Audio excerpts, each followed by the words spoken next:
I know you want to learn more about NBA 2K22, so here to talk about it is the source himself, gameplay director Mike Wang. Welcome again to 2K TV. Always a pleasure having you on. It's a great pleasure being here again, Alexis. How are you doing?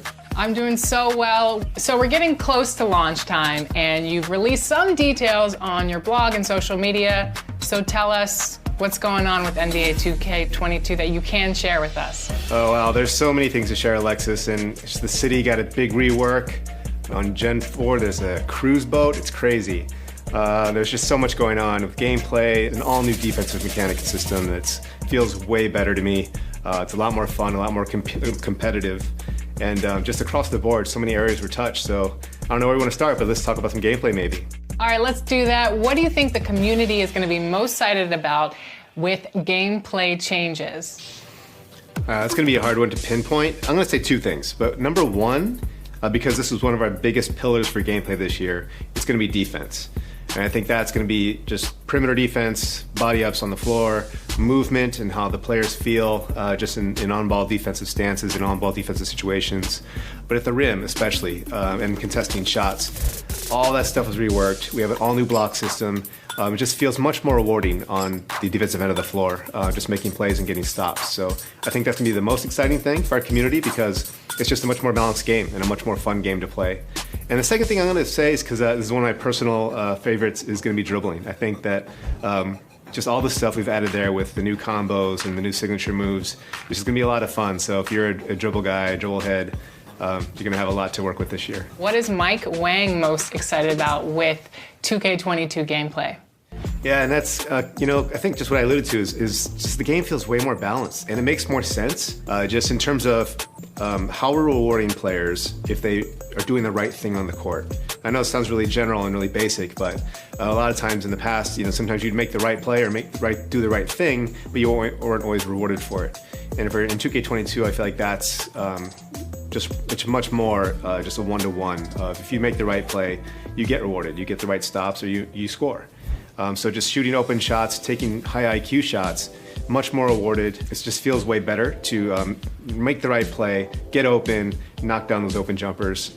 They're so much fun to play with. And Luka too, right? We brought in Luka from OCAP and he gave us his patented step back jumper and his moves, and so the nicest guy and super funny, just a pleasure to work with. So we're so excited that he's our cover guy this year. And that's awesome. Can you tell us a little bit more about Seasons? Yeah, so Seasons is going to be, we've had it in the past with my team. And the goal that Eric Benish wanted this year was to really extend the seasons across the entire game. So I'll speak to gameplay because that's my area. What we're doing with Seasons is we're going to try and release content throughout the entire year. So on day one, we've usually just thrown all the animations at you, all the signature moves and shots and everything. But we're going to try and roll that out across the year just to kind of change the meta up a little bit, give people something to look forward to, and it's really going to, I think, just prolong the life of the game and make people just excited to try new things as the year goes on. Mike, I know that a lot of players love making the dominant archetypes of NBA 2K and NBA 2K21. It seemed like it was the power forward. So Mike, what do you think the dominant archetype will be for NBA 2K22? That's a good question, because that's something that we're always trying to balance and tune, because we don't really want there to be one dominant archetype, right? So the power forward thing is fixed, and it's much more spread out in terms of the badges you get per position and heights and archetypes. But one thing we've really focused on was trying to make all the different heights and positions have unique strengths and abilities. So one thing that I think might actually be interesting is we might have a lot of smaller players this year. If you are 6 foot or under, you get a massive speed boost. You have access to higher ball handling ratings as well as like 3-point ratings. So a lot of people might gravitate toward that direction this year. Having said that, in our online test here internally, we've got a guy who plays as like a 7-foot center every single time, and he is so dominant in our games. So, I think it's a good mix, because I think you're going to have people who want to be kind of that in the middle road, small forward, power forward, and still kind of do it all. But you might see some players gravitate toward like point guards, small point guards even, and then like big centers, and hopefully we have the whole gambit covered and it's a much more balanced experience overall. What are the gameplay differences between Gen 4 and Gen 5? That's an interesting question because we wanted to do our best to try to keep parity between Gen 5 and Gen 4 as much as possible. So all the stuff that I mentioned before, like the dribble moves and combos, all that's going for both gens.